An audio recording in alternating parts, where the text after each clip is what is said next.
Jeta në Kosovë do të rregullohet edhe do të ndërtohet vetëm me ardhin e Bedri Hamzës kryeministër, gjë që ka dëshmuar Bedriu edhe në të kalumen, sepse është ministri parë që ka ngritë rrogat për mbi 100%.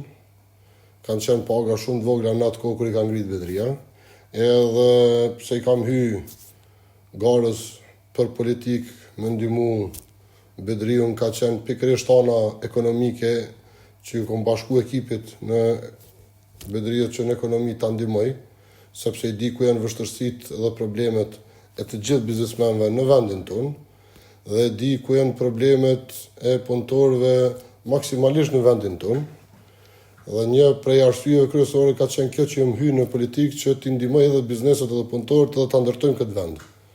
Edhe mendoj se kandidati më i miri mundshëm i të gjitha kohërave që ke mujt me pas ndonjëherë është Bedriu për me udhëheq vendin. Është vizionar, është largpams, është financieri më i miri mundshëm, edhe din çdo gjë çka i duhet vendit, edhe din kalkulimet më të mira të mundshme. Edhe është i pranueshëm ndërkombëtarisht, edhe dojnë gjithë për punën e vet, nuk po flasim, është i shkëlqyer. Dhe prandaj ka qenë kjo arsyeja kryesore që në ekonomi të ndihmoj edhe kam hyrë me idenë dhe projektin që fillimisht sektori privat ta ketë pagën e 13. Fillimisht punëtorët të sektorit privat, motorit të ekonomisë Kosovës, motorit të shtetit Kosovës, t'i jepet frym, t'i jepet dëshirë për me punu, t'i jepet dëshirë për me jetu në këtë vend. Atyre duhet me ndihmu me dhënë rrogën e 13 se cili biznes në Kosovë. Po për me marrë rrogën e 13, ata duhet me pas një plan. E atë plan, ne me Partinë Demokratike të Kosovës e kem të gatshëm që mund të implementojnë që secili punëtor ta ketë pagën e 13 dhe secili punëtor të ketë kushte më të mira të jetës në Kosovë.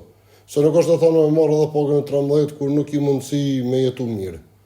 Se do të me punu dhe me ta liru rrymen, me punu të shpurta ushqimit që ti më kujdes me hangër, me pi dhe me pas të në të mirat, me pas mundësi me bletë çka dush, po me një kosto më të lirë.